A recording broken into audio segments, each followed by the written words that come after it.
Hey guys, what's going on? Coach Gabe Moen here inside Empire Gym. We are taking on hamstrings and calves today, and I give you a full instructional how-to on how to train calves and hamstrings properly and using good form. Stay tuned, guys. Thanks for sticking around. All right, guys, as you can see here on the hamstring curl, I'm taking it nice and slow on the eccentric portion on the way down here.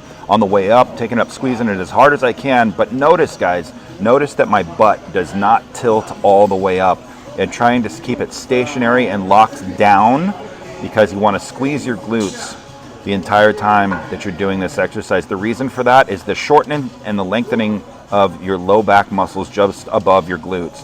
What's going to end up happening, and I'm sure you've experienced this before, is that by the end of this exercise, your low back has a pump instead of where it should have a pump in your hamstrings. And the reason for that is you're lifting your hips up off the pad and you're allowing your hips to rotate, and it's shortening the length of your back, which is pumping blood into the erector spinae, causing a back pump, which is what we don't want. So guys, lock your glutes down and make sure that your hamstrings are the primary movers, only thing moving.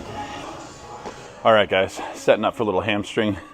These are stiff-legged deads for hamstrings, and the focus here is to keep all the weight and tension on the hamstrings. And the way that I'm going to do that, I'm going to talk you through that real quick.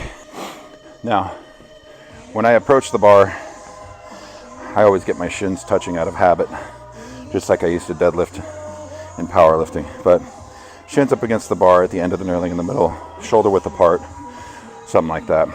Using my Versa grips here so that I don't have to focus on my grip quite as much, and I can really focus on the hamstrings doing the work instead of panicking about my grip. So, right out the gate here, guys, feet are just a little bit more than shoulder width apart. I'm going to drive my hips back behind me as far as I can while descending into the eccentric portion of the movement. And while doing that, you're going to feel the hamstrings lengthen. Get the butt and hips out of the way by driving them backwards until you feel that pull. Once you feel that pull, back up.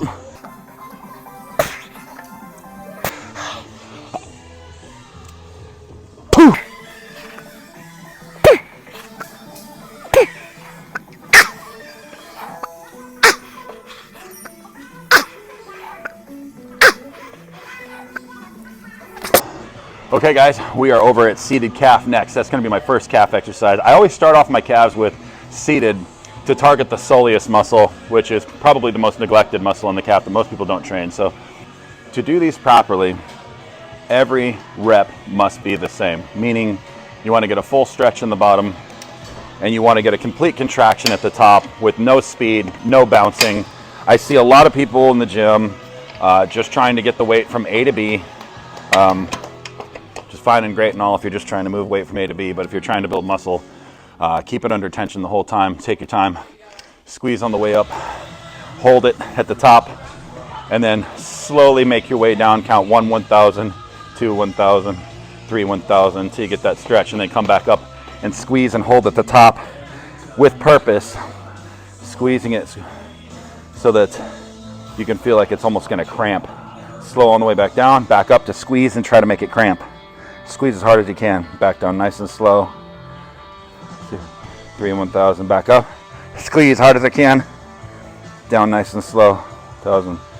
Okay, guys, that's seated calves. Moving on next, we're going to head over to standing calf. Standing calf is going to be for the gastroc portion of the calf, the big meaty heart-shaped thing on the inside. And I'm going to show you that right here next. All right, here we go. Get that stretch all the way to the top. Stand on your tippy toes, okay? Squeeze it as hard as you can, like you're trying to make it cramp.